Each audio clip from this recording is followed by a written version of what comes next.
પુણ્યાત્મા ઘણું બધું છે, 9 દાડા ઓછા લાગે.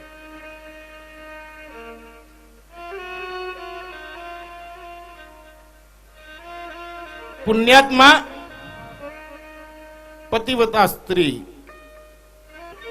પતિની સંપત્તિમાં અને વિપત્તિમાં એનો ભાવ હંમેશા એક જ રહે. એને કોઈ દી એને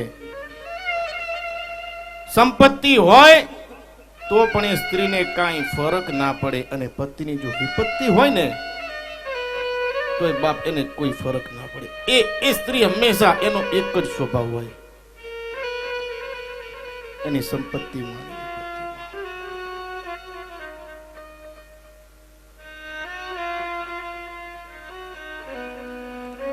ભરતા દેવો ગુરુર ભરતા.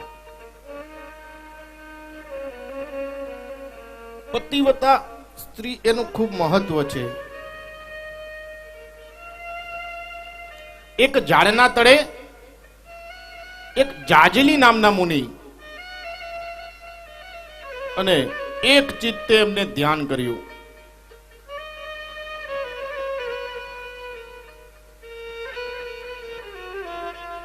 એ જાજલી મુનિની જટાવી એટલી થઈ ગઈ કે એમને ખ્યાલ વર્ષો વીતી ગયા. પક્ષીઓએ માળા એ જટામાં બાંધી દીધા. એ જાજલી મુનિને ખ્યાલ નહીં. એ વડના ઝાડ નીચે જે બિરાજમાન હતા, બેઠા હતા, ઉપર એક બગલી બેઠી હતી. એ બગલી ઉપરથી ચરકી અને નાક ઉપર આ મુનિના પડ્યું. મુનિએ દ્રષ્ટિ કરી અને પેલી બગલી બળીને ભસ્મ થઈ ગઈ. મુનિને થયું કે મારું અનુષ્ઠાન પૂર્ણ થયું, કોઈ સિદ્ધિ પ્રાપ્ત થઈ, મને તપ મારું ફળી ગયું. અનુષ્ઠાન અધૂરું છોડીને મુનિ એ તપનો પ્રભાવ બતાવવા માટે એક ગામમાં ગયા, અને એક ઘર પાસે જાય છે મુનિ, અને કહે ભિક્ષાન દેહે. અંદરથી અવાજ આવે છે કે હે મુનીશ્વર, થોડો સમય તમે થોભો, મારા પતિદેવ જમે છે, એમને હું પીરસીને આવું છું. 1-2 મિનિટ થઈ અને પાછો ઋષિ મુનિનો અવાજ આવ્યો. તમને ખ્યાલ નથી હું કોણ છું? પાછો અંદરથી અવાજ આવ્યો, એ પતિવ્રતા સ્ત્રીનો. ગુરુદેવ, હું 2 મિનિટમાં આવું છું, મારા પતિદેવને રસોઈ પીરસીને આવું છું. ઋષિ મુનિ ક્રોધાયમાન થયા, અને જ્યારે પેલી સ્ત્રી આવે છે એને કહે, તને ખ્યાલ નથી હું કોણ છું? મારામાં કેટલું તપ છે, કેટલી સિદ્ધિ છે, હું ધારું તો અત્યારે જ તને બાળીને ભસ્મ કરી દઉં.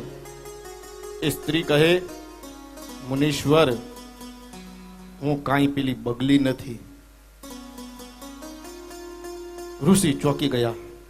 અરે, તમને ક્યાંથી ખ્યાલ આવ્યો કે એ બગલી જે મારી દ્રષ્ટિ પરથી એનું મૃત્યુ થયું હતું? આ કે પતિવ્રતા સ્ત્રીનો પ્રભાવ છે.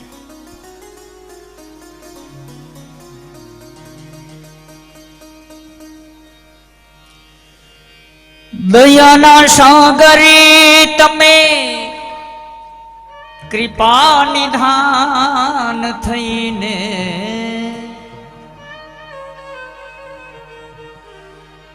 દયાના સાગરે તમે કૃપા નિધાન થઈને, ભલે ભગવાન કેવડાવો મારા રામ તમે, સીતાજીની તો લેના આવો રામ, સીતાજીની તો લેના આવો.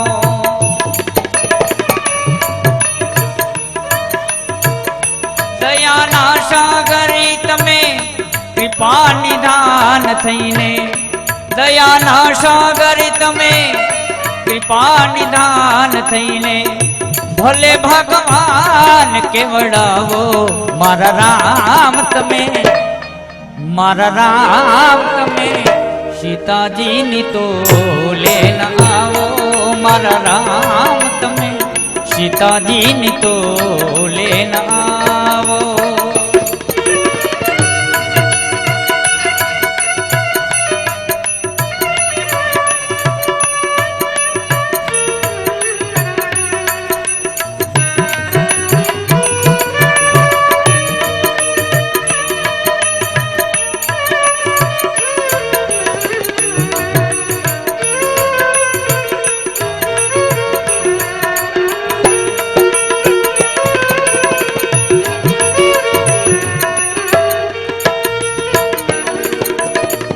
તમારા પહેલા અશોકવનમાં સીતાજીએ રાવણને સંહાર્યો તમારા પહેલા અશોકવનમાં સીતાજીએ રાવણને સંહાર્યો મરેલાને માર્યો એમાં કર્યું શું પરાક્રમ મરેલાને માર્યો એમાં કર્યું શું પરાક્રમ સિદ્ધને લૂંટો છો આવો લાવો મારા રામ તમે સીતાજીની તો લેન આવો રામ તમે સીતાજીની તો લેન આવો મારા રામ તમે સીતાજીની તો લેન આવો મારા રામ તમે સીતાજીની તો લેન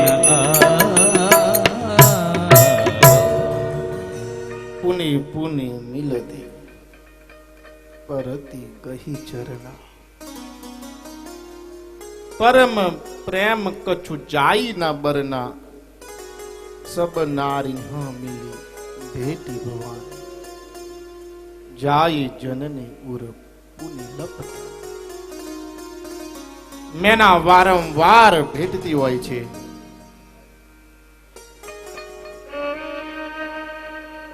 મેના પાર્વતીના ચરણો પકડીને રોવે ઘણો જ પ્રેમ હતો દરેક સ્ત્રી ભવાનીને ભેટીને રડે કન્યાનો વિદાય સમય થયો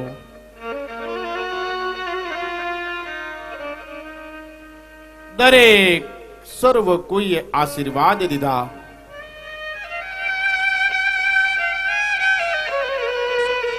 પાર્વતીની સખીઓ પાર્વતીના સમીપમાં જઈને એને ભેટીને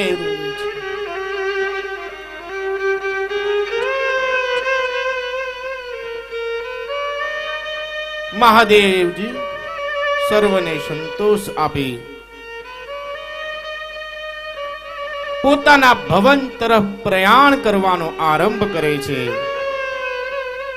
ત્યારે મેના તુરંત ઉચ્ચ સ્વરે રડવા લાગે છે હે પાર્વતીજી સંપૂર્ણ વાતાવરણ કરુણામય બન્યું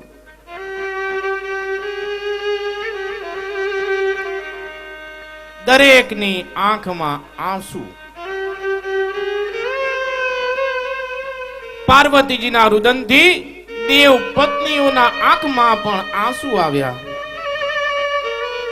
દરેક પોતાના શુદ્ધ બુદ્ધ ખોઈ બેઠા સાક્ષાત યોગીશ્વર પણ રડવા લાગ્યા બીજા કોણ રહી શકે કોની આંખમાંથી આંસુ ન આવે દીકરીના વિદાય સમયે સમસ્ત મંત્રી પુત્રો સહિત હિમાલય ત્યાં પધાર્યા પોતાની દીકરીને ભેટીને રોવે છે દીકરી હવે તું ચાલી જઈશ તું મને છોડીને ચાલી જઈશ હિમાલયના આંખમાં આંસુ મેનાના આંખમાં આંસુ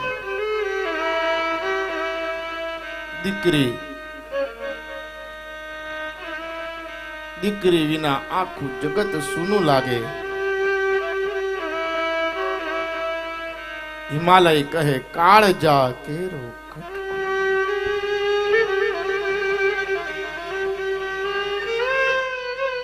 હે મમતા રૂવે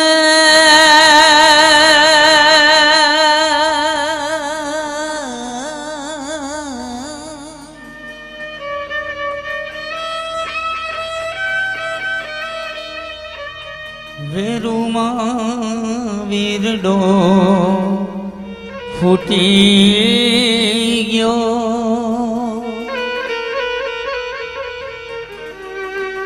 કાળજા કેરો કટકો મારી ગાંઠથી છૂટી ગયો. કાળજા કેરો કટકો મારી ગાંઠથી છૂટી ગયો.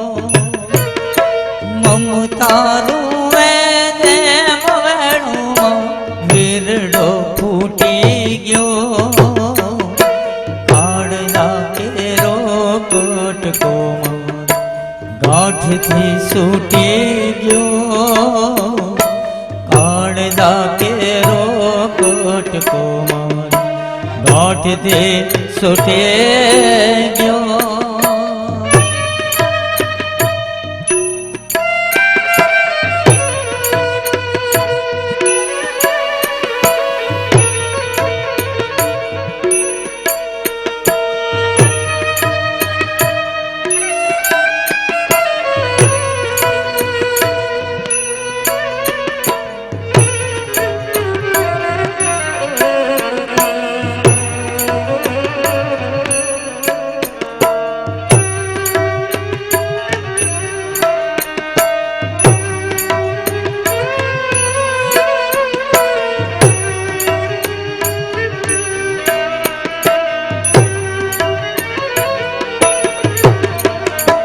ડગલે પગલે માર્ગ એને સો ગાઉનો થયો. ડગલે પગલે માર્ગ એને સો ગાઉનો થયો. ડુંગરા જેવા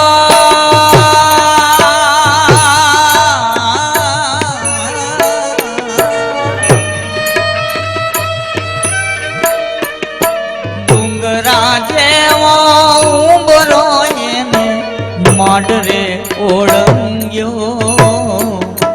કાળજા કેરો કટકો મારી ગાંઠથી છૂટી ગયો. કાળજા કેરો કટકો મારી ગાંઠથી છૂટી ગયો.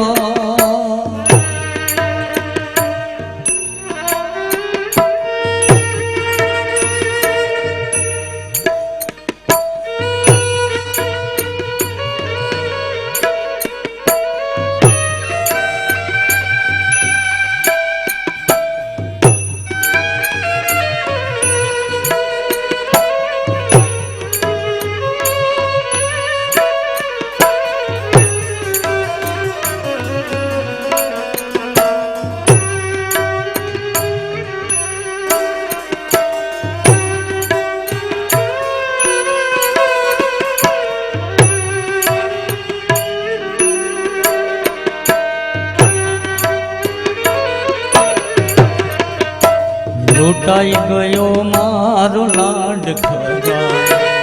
દાદ હું જોતો રહ્યો. લૂંટાઈ ગયો મારો લાડ ખજા. દાદ હું જોતો રહ્યો.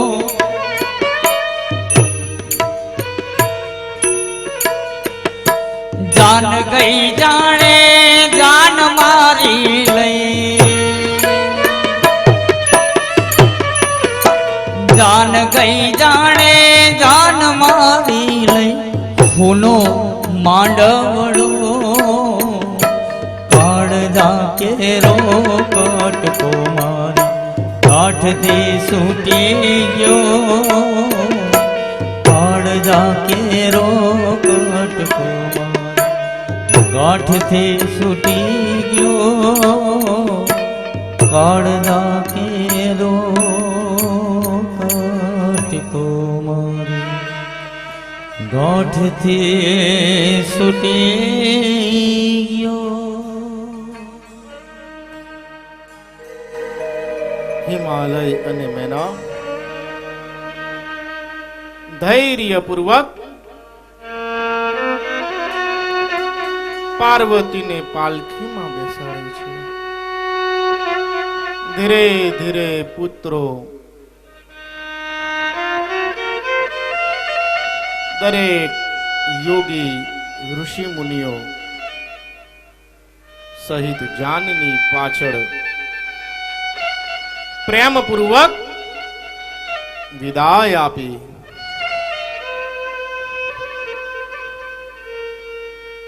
કાળજા કેરો કટકો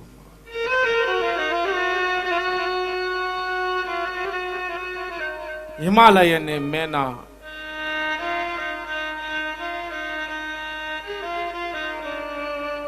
ઘણો ખેદ વ્યક્ત કરે છે. આ સંસારનો નિયમ છે. દીકરી તો પારકી થાત.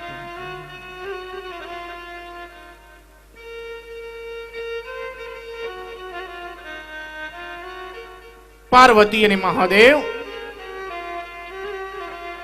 કૈલાસ જાય છે.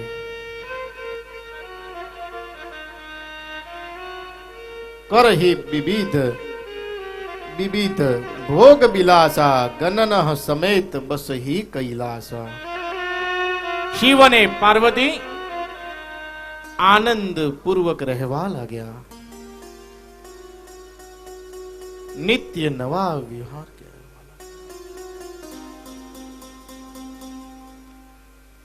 એક પ્રકારે ઘણો આનંદ. ઘણો સમય વીતી ગયો ત્યારે એક દી હાસ્ય વિનોદ સાથે શિવ અને પાર્વતી વાતો કરતા હતા અને ત્યાં દેવાદિદેવ મહાદેવને પરસેવો થયો અને પરસેવાનું બિંદુ ગંગામાં પડ્યું અને દેવાદિદેવ મહાદેવનો પરસેવો હતો. એમાં એક બાળક ઉત્પન્ન થયું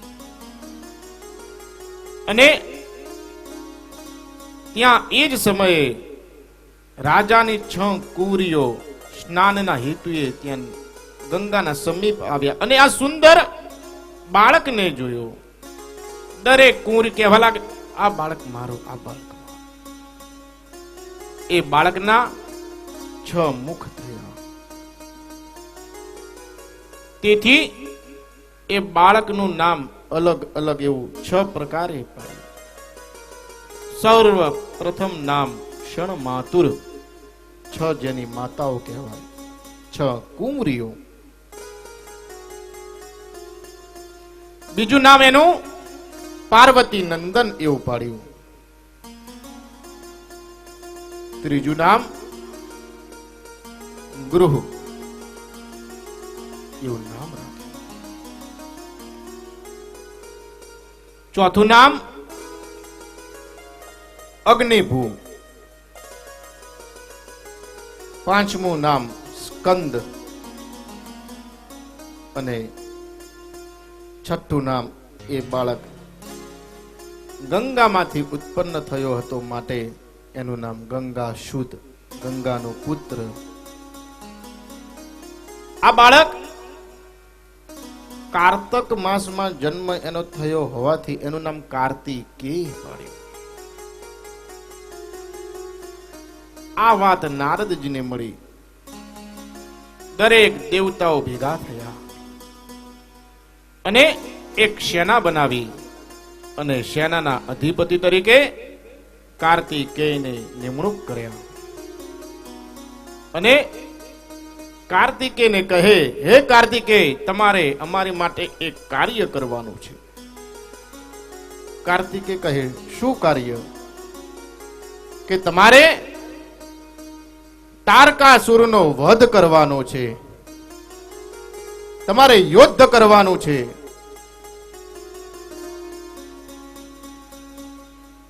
કાર્તિકે કહે જેવી આપની આજ્ઞા. અને કાર્તિકે તારકાસુર જ્યાં રહેતો હોય છે શોણિતપુર, એને લલકારે છે કે હે તારકાસુર, તારે મારી સામે યુદ્ધ કરવાનું છે. અને ઘણું પરાક્રમ બતાવ્યું. તારકાસુરે પણ પરાક્રમ બતાવ્યું, કાર્તિકેય પણ પરાક્રમ. અત્યંત ક્રોધે ભરાયેલા તારકાસુરે અનેક પ્રકારના પ્રહારો કાર્તિકેય પર કર્યા. કાર્તિકેય પણ તારકાસુર પર કર્યા. આ યુદ્ધ 30 દિવસ ચાલ્યું. યુદ્ધનો અંત આવતો નથી ત્યારે કાર્તિકે ભગવાન મહાદેવનું સ્મરણ કરીને બાણ પર નામ આવે. વધ થાય છે. બધા જ રાક્ષસો પાતાળમાં જતા રહે છે. કાર્તિકેયનો જય જયકાર થાય છે. સર્વ દેવતાઓ કાર્તિકેયને હિમાલયમાં કૈલાશમાં લઈ જાય છે.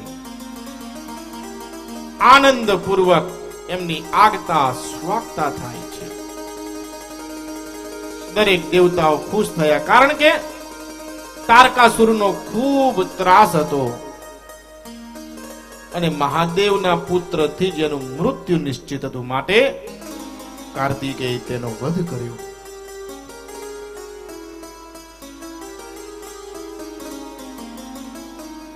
કાર્તિકેય માતા પિતાની સેવા કરીને દક્ષિણારણ્યમાં તપ કરવા માટે જાય છે.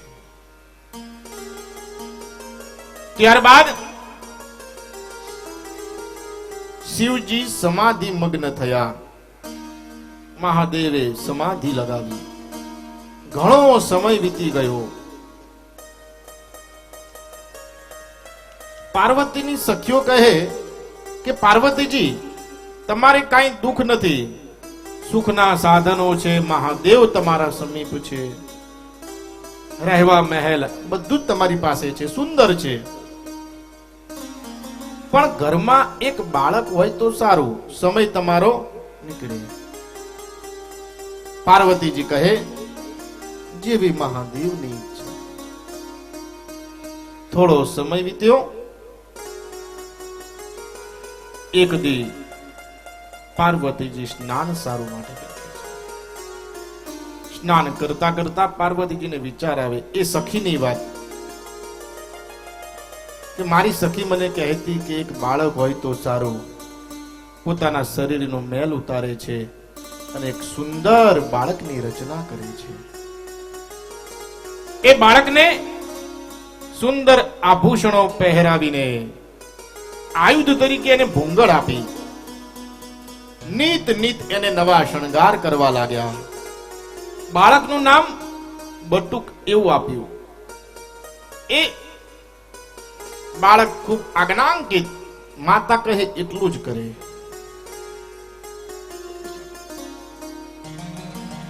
એક દી માતા પાર્વતી કહે બટુક.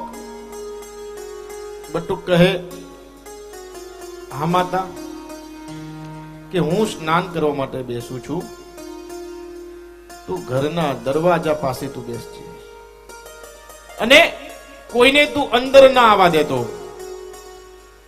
ત્યારે એ જ સમયે શિવજી, નંદી અને ભૃંગી સહિત આવે છે અને બટુકે એમને રોક્યા. શિવજી બોલ્યા, તું કોણ છે? આ મારો મહેલ છે, આ મારો મહેલ છે, તું મને રોકનાર કોણ? તું મને અંદર જવા દે. હું પોતે શિવ છું, હું પોતે શિવ છું. બટુક કહે તમે ગમે તે હોય, પણ મારી માતાએ કહ્યું છે કોઈને અંદર ન આવવા દેતા, માટે હું તમને નહીં જવા દઉં. ત્યારે નંદી અને ભૃંગી બોલ્યા, બાળક તું વિવાદ ન કર. તું જાણે છે આ કોણ છે? તું શિવજીનો ક્રોધ સહન નહીં કરી શકે.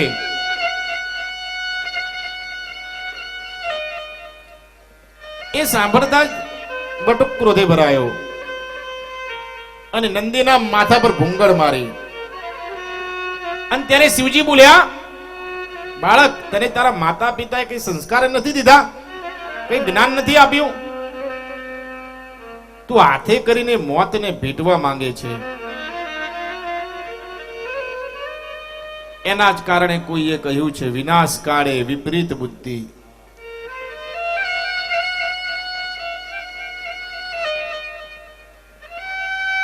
સીતા સમાણી સતી કોણ સાણી, પતિ પ્રતિજ્ઞાએ સદા પ્રમાણી. કુરંગ હણવા મતિ ભ્રષ્ટ કીધી, વિનાશ કાળે વિપરીત બુદ્ધિ. કોઈ દી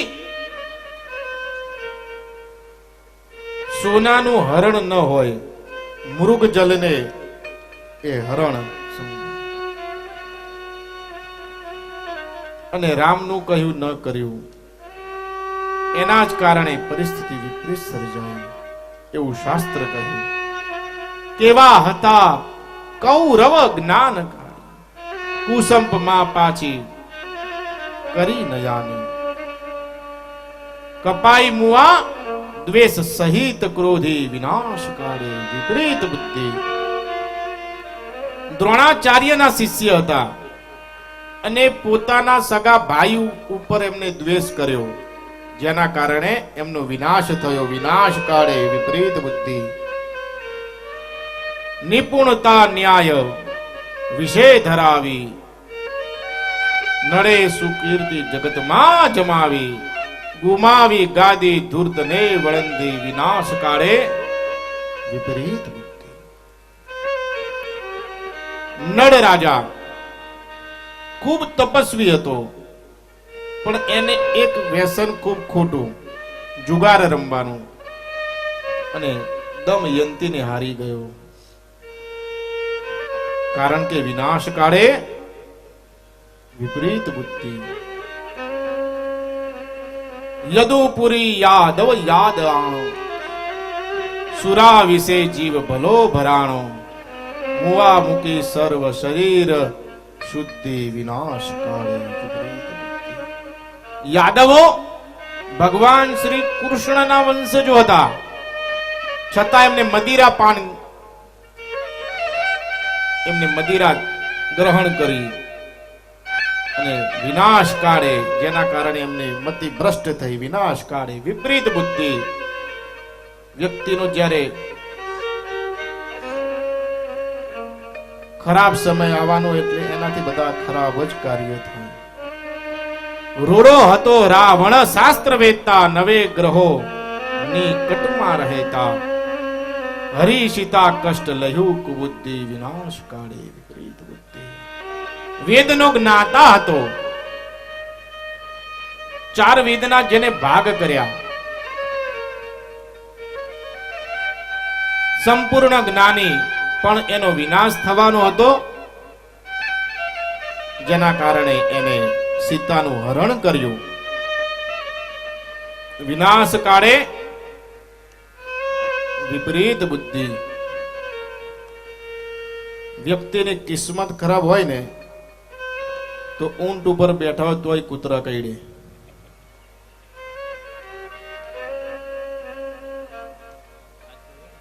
આવ સાંભળી બાળક તરત બોલ્યો, ખરેખર તમારી વાત સાચી શંકર.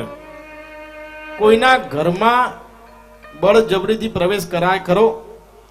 એ નીતિની વાત જ નથી. તમે આ ઘરમાં આયા પણ બળજબરીથી તમે આયા, એ નીતિ વિરુદ્ધની તમારી વાત છે. અને તમને હું શું નીતિ સમજાવું? કારણ કે તમારો વેશ જ અમંગળ છે. આ ભૂતો લઈને અંગાત ફરો છો.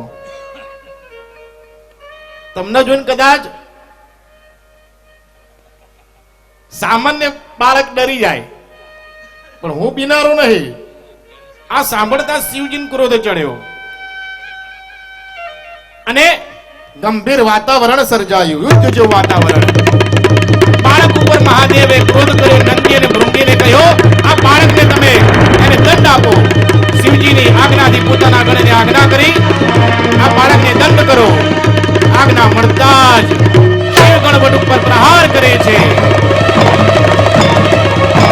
અનેક પ્રકારના શસ્ત્રથી પ્રહાર કરે. બટુક ખૂબ ક્રોધે ભરાયો, ઉંકળ વડે શિવના ગણોને મારે છે. આ ભયંકર યુદ્ધ જોતા જ શિવજી ખૂબ ક્રોધાયમાન થાય છે અને પોતાના ત્રિશૂળ વડે આ બાળકનું મસ્તક છેદન કરે છે. બટુકનું મસ્તક છેદન થાય છે. આ સમાચાર મળતા જ માં પાર્વતી એ ખૂબ દુખી થાય છે. અરે, મારા બાળકને તમે માર્યો. દરેક દેવતાઓ માં પાર્વતીને પ્રાર્થના કરે.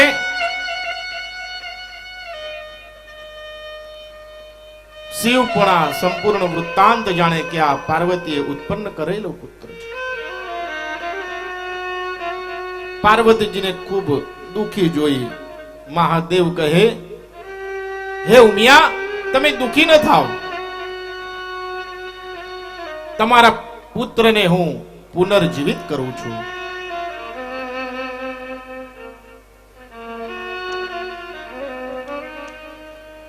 અને પોતાના ગણને એ આજ્ઞા દે છે કે હે ગણ, તમે ઉત્તર દિશામાં જાઓ અને ત્યાં તમને જે બી પશુ પક્ષી નર નારી યોગી તમને જે બી મળે એનું મસ્તક તમે લાવો. કારણ કે એનું તપ બળ હશે, એને મોક્ષ પ્રદાન થશે. એના ગણ આજ્ઞા થતા જ ઉત્તર દિશામાં જાય છે. હાથી મળે છે, હાથીનું મસ્તક લાવે છે. મહાદેવ એ મસ્તક બટુક પર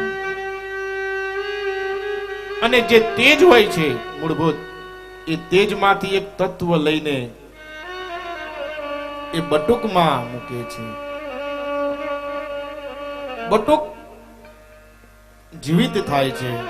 માં પાર્વતી પ્રસન્ન થયા, મારો દીકરો. પણ પાર્વતી જોવે સૂંઠ, મોટું પેટ, પગ નાના, આંખો ઝીણી, દુખી થયા. શિવજી કહે, તું દુખી ન થા, આને હું શ્રેષ્ઠ કરીશ. આ દરેક જેટલા દેવતાઓ છે, જેટલા ગણો છે, એનો અધિપતિ હું આને બનાવીશ. એટલે એનું નામ ગણાનામ પતિ ઇતિ ગણપતિ, એનું નામ ગણપતિ એવું રાખ્યું. અને કળિયુગમાં બે દેવ એવા છે જે ખૂબ જ શોર્ટ ટાઈમમાં પ્રસન્ન થાય. સડભીરમાં શૈહી ફલન. 6 મહિનામાં તમે જો હૃદયથી એને પ્રાર્થના કરો ને તો એ પ્રસન્ન થાય. કલૌ ચંડી વિનાયકૌ. કળિયુગમાં એક ચંડી કહેતા મહાકાલી અને ભગવાન ગણેશ, આ ખૂબ શીઘ્ર દેવ કહેવામાં આવે છે. જે બી ભક્ત ગણેશનું સ્મરણ કરે એના જ કારણે એને વિઘ્ન હરતા એક દેવ કહેવામાં આવે છે. જે બી તમે કાર્ય કરો, મહાદેવે કહ્યું, જે બી મનુષ્ય કોઈ બી કાર્ય કરશે પણ તારા દીકરાનું જો પાર્વતી સ્મરણ કરશે ને તો એ કાર્યમાં એને હું સફળતા અપાવીશ, એવું મહાદેવ કહે. એને હું સફળતા અપાવીશ. એ ઈચ્છે એ હું એને આપીશ. મને પ્રાપ્ત કરવો હોય પહેલા મારા બાળકને પ્રસન્ન કરો.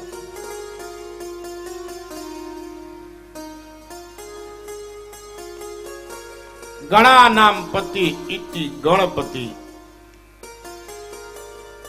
આપણા શરીરમાં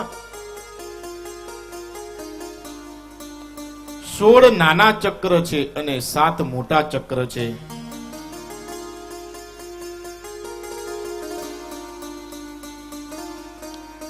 એમાં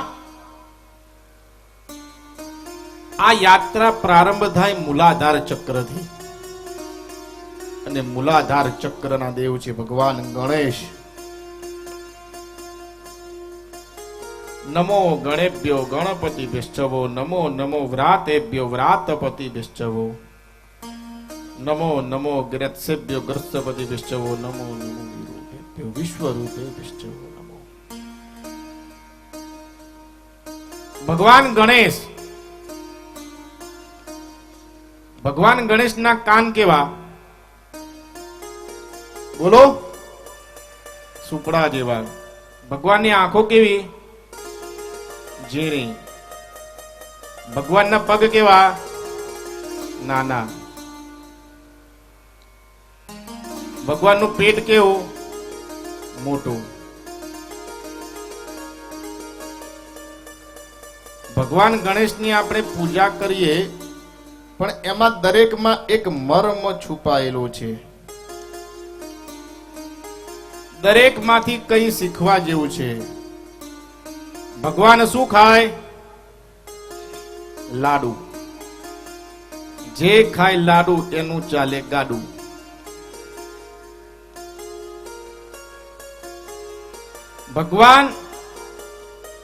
ભગવાનનું પેટ બહુ મોટું છે.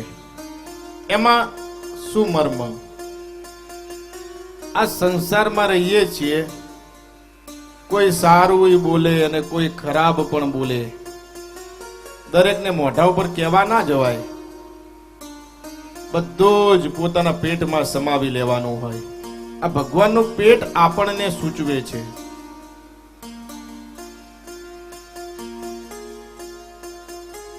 ભગવાનની આંખો કેવી? ઝીણી. એ આંખો ભગવાનની આપણને શું સૂચવે? કે તમે જે બી કોઈ કાર્ય કરો એ જોઈ વિચારીને કરવા. જોયા વગર દેગીપ ન કરવું.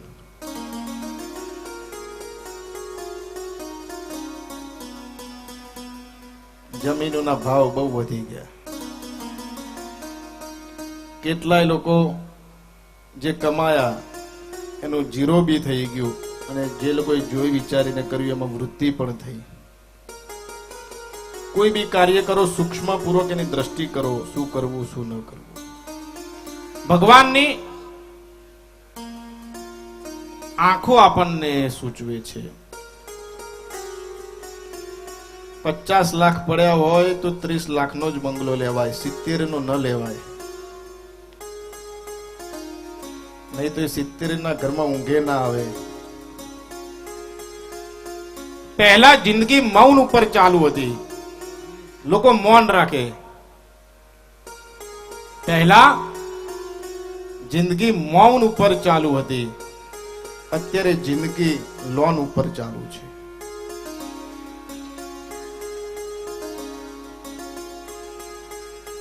દરેક વસ્તુ હપ્તેથી મળે. મોબાઈલ હપ્તેથી મળે, ઘર હપ્તેથી મળે, કોમ્પ્યુટર હપ્તેથી મળે, ફર્નિચર હપ્તેથી મળે, એસી હપ્તેથી મળે, બધું હપ્તેથી. એ ઘરમાં રહેવા જાય, ભાઈ હવે તમે ખુશ, હવે આનંદ ભરો છો? ના, હપ્તા ભરીએ છીએ. હપ્તા ભરતા ભરતા એક દીએ ચૂકાઈ જાય. જિંદગીમાં 3 વસ્તુ કોઈ દિવસ વધવા નહીં દેવાની.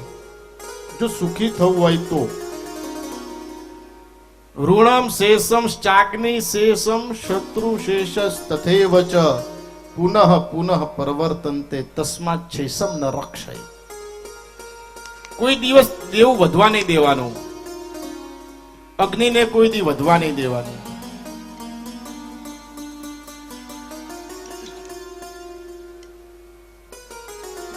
શરીરના શત્રુઓને કોઈ દી વધવા નહીં દેવાનો. રોગ કોઈ દી વધવા નહીં દેવાનું.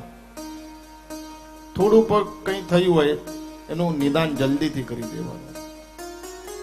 વ્યક્તિને જો સુખી જીવન જીવવું હોય તો 3 વસ્તુ યાદ રાખવાની. એક તો 3 વસ્તુ જેના જીવનમાં ઉતરી જાય એનો બેડો પાર થઈ જાય. એક તો યોગ્ય ઢંગથી કહેવાનું, શું કહેવું એ વિચારીને બોલવું. યોગ્ય ઢંગથી રહેવાનું, કોઈને નડીએ નહીં એ પણ સમાજની સેવા છે. અને યોગ્ય ઢંગથી સહન કરવાનું, કોઈ બી મનુષ્ય બોલે સહન કરો, ખોટું સહન નહીં કરવાનું. એમાં બાપુ જેવું રાખવાનું, જે હોય. હરિયમ તત્સત, જય ગુરુદત્ત.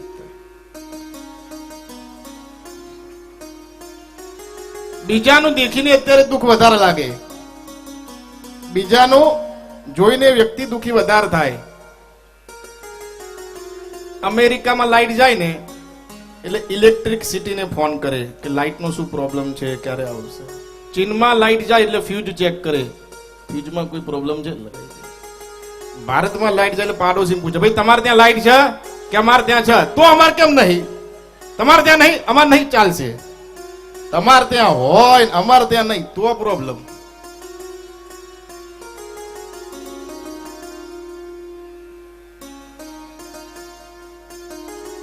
મનુષ્ય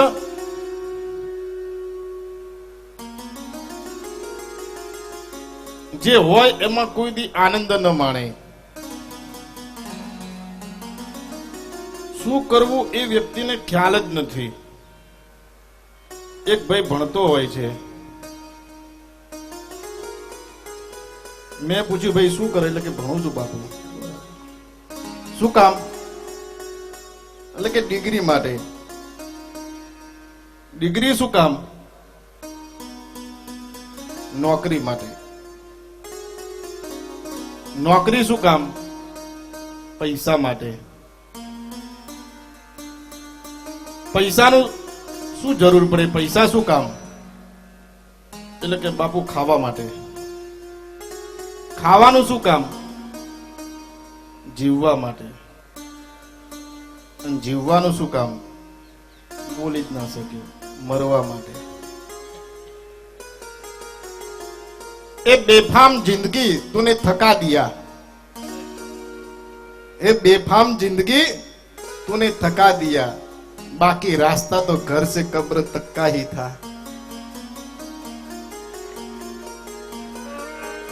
જે બી કરો, દિવસની મિનિટ કેટલી? 1440. કમાવો.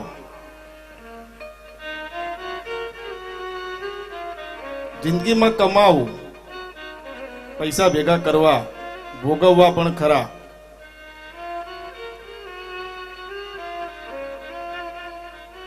₹1440 મિનિટ દિવસની 1440 મિનિટ થાય. 1400 મિનિટ તમે પરિવાર પાછળ, નોકરી ધંધા પાછળ આપી દેજો, એનો કોઈ વાંધો નથી. પણ 40 મિનિટ ખાલી શિવ માટે આપજો. કોઈ દી તમને દુઃખ નહીં લાગે.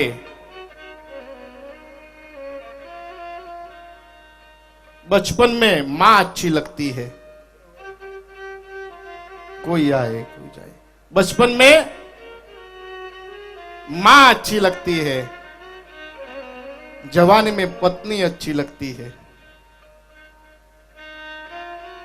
बुढ़ापे में पौत्र अच्छा लगता है और मृत्यु समय महादेव अच्छा लगता है.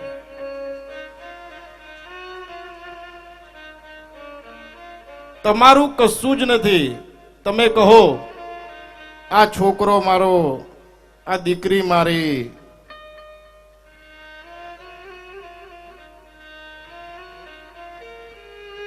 આ શરીર મારું, તમારી કઈ અમાનત નથી. હા સંભાળો, આ પૈસા મારા. એક દી દીકરો વહુનો થઈ જશે, દીકરીના દામાદ લઈ જશે. આ શરીર એ સ્મશાન લઈ જશે. કશું જ તમારું નથી. ભોગવો. જ્યાં સુધી એના ચોકીદાર બનીને રહો, પણ એની ઉપર તમે સિક્કો ના મારી દેશો કે મારું જ છે. કશું જ નથી. જિંદગીમાં પૈસા કમાવા કોઈ આયે કોઈ જાય, અને પૈસા કમાવા જિંદગીમાં ખૂબ મહેનત કરીને પૈસા કમાવો, પણ સેહતનો ખ્યાલ રાખવો. પેલા વ્યક્તિ ખૂબ મહેનત કરે અને જોરદાર પૈસા ભેગા કરે, અને જ્યારે પૈસા ભેગા થઈ જાય ને પછી એ પૈસા સેહત સાચવવા માટે ખર્ચવા પડે, શરીર સાચવવા માટે. એના કરતા શરીર સાચવો. કોઈ આए कोई जाए ये जमाना क्या है, समझ में कुछ नहीं आता ये तमाशा क्या है. कोई आए कोई जाए ये तमाशा क्या है.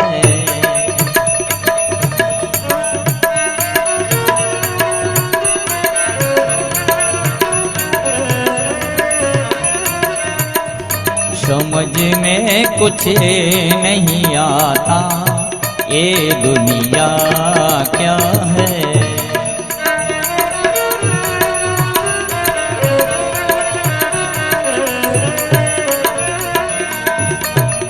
कोई आए कोई जाए ये तमाशा क्या है,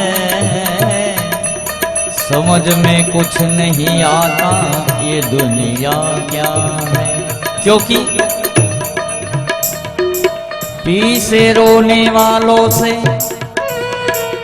कहता है जनाजा हंस कर,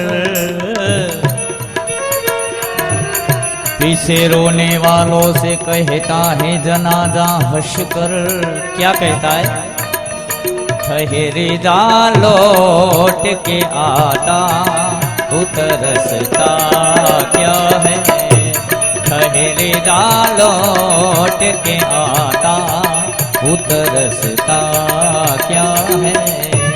ये कोई आए कोई जाए ये तमाशा क्या है, समझ में कुछ नहीं आता ये दुनिया क्या है. क्योंकि तुझको तो आदत है हर चीज गिन गिन के लेने के. अरे भाई तुझको तो आदत है हर चीज गिन गिन के लेने की, हर चीज गिन गिन के लेने की. पर जब तेरी गिनती नहीं दौलत को गिनता क्या है. अरे तेरी गिनती नहीं दौलत को गिनता क्या है. कोई जाए ये तमाशा क्या है, समझ में कुछ नहीं आता ये दुनिया क्या है. अरे कोई आए कोई जाए ये तमाशा ये तमाशा ये तमाशा क्या है. कोई आए कोई जाए ये तमाशा क्या है.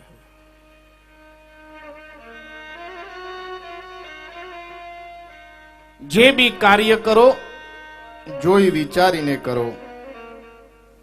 ભગવાન ગણેશ જેવી દ્રષ્ટિ રાખો.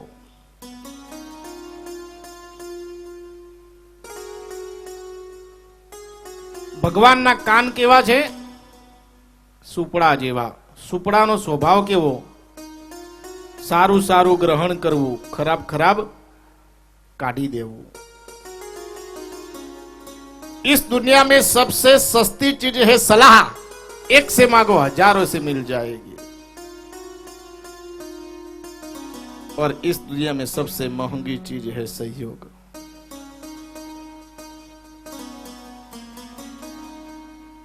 કોઈ બી વ્યક્તિ કહે તો દરેકને જવાબ ન આપવો.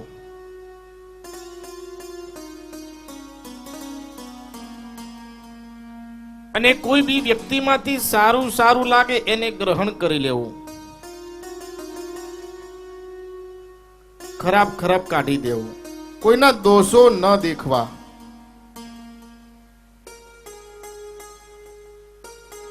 Give everyone thy ear but few thy voice.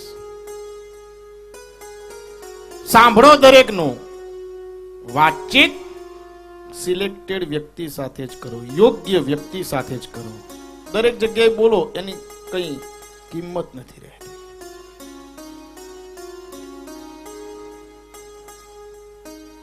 Have more than you sow, speak less than you know.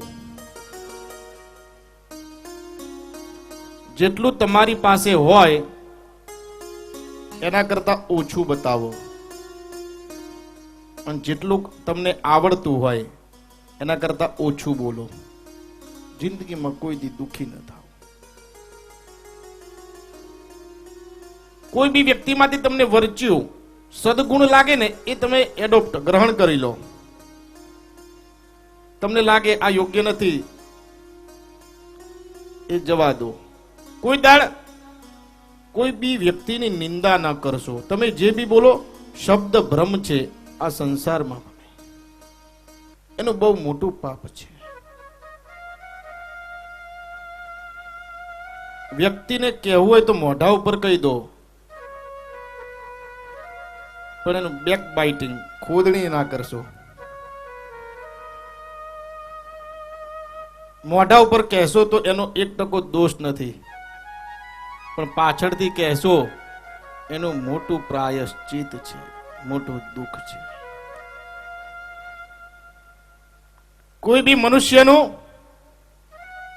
કોઈની પાછળથી વાત નહીં કરવાની.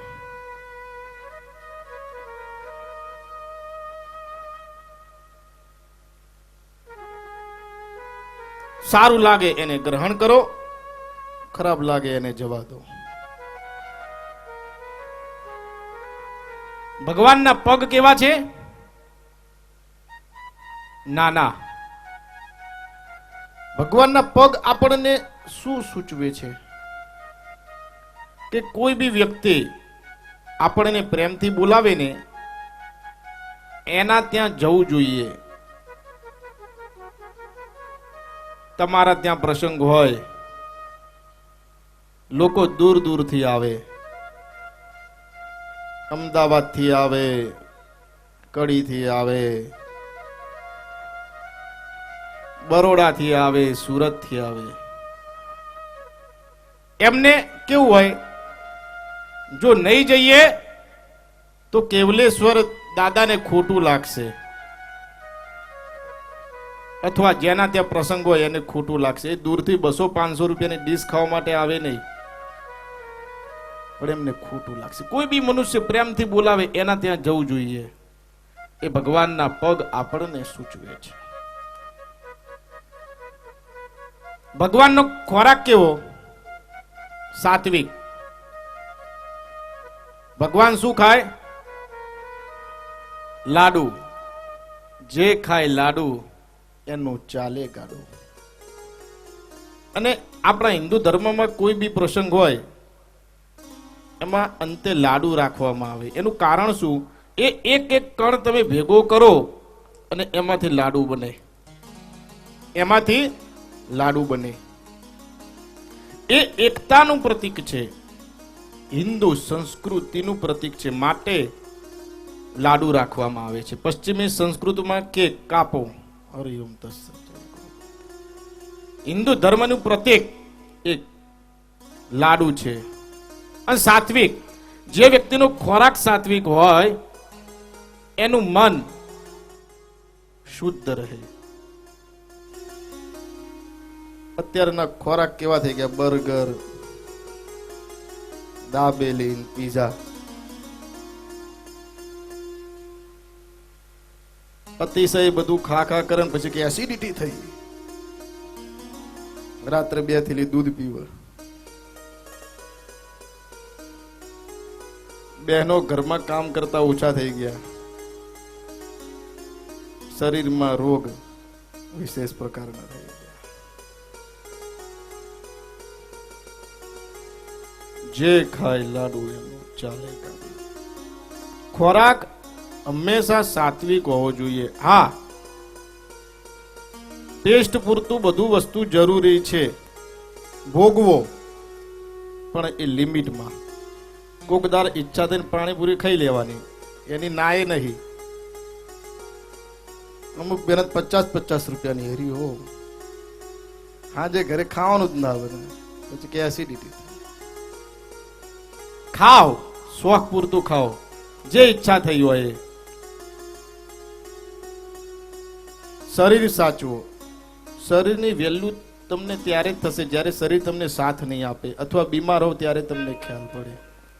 હર હર મહાદેવ શંભો, હર હર વિશ્વનાથ શંભો, મહાદેવ શંભો, હર હર વિશ્વનાથ શંભો, હર હર મહાદેવ શંભો, હર હર સોમનાથ શંભો, હર હર મહાદેવ શંભો, હર હર વિશ્વનાથ શંભો, હર હર મહાદેવ શંભો, હર હર વિશ્વનાથ શંભો.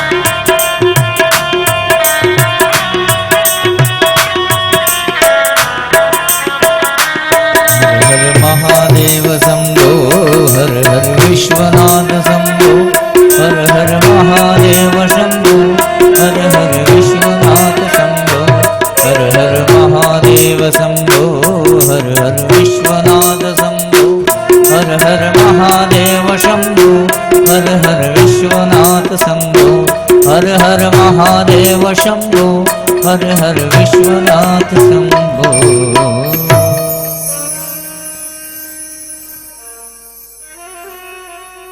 ગણા નામ પતિ ઇતિ ગણપતિ. ગણોના અધિપતિ છે ભગવાન ગણેશ. વિઘ્ન હરતા દેવ છે. જે બી ભક્ત, જે બી આરાધક કોઈ બી કાર્ય આરંભ કરે એના પહેલા જો ગણેશને યાદ કરે ને, ગણેશ ખૂબ પ્રસન્ન થાય, એ કાર્યમાં એને સફળતા પ્રાપ્ત કરાવે છે.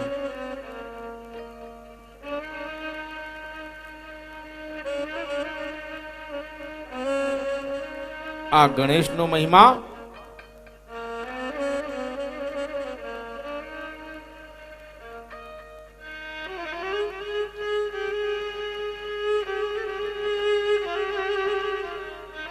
ભગવાન વિષ્ણુ કહે, મહાદેવ, આ સંપૂર્ણ શિવ પૂજાનું વર્ણન અમને કહો કે ભગવાન મહાદેવની પૂજા કેવી રીતે થઈ શકે, મહાદેવ કેવી રીતે પ્રસન્ન થાય.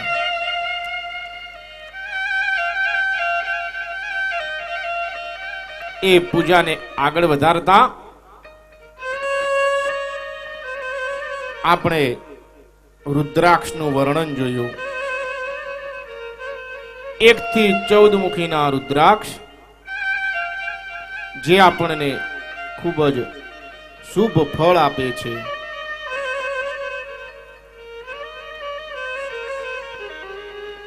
એક મુખી રુદ્રાક્ષ રાજા જેવું સુખ, વિદ્યા અભ્યાસ માટે 4 મુખી, અને લક્ષ્મી માટે 7 મુખી રુદ્રાક્ષ ધારણ કરવા, એવું સ્વયં શિવ કહે.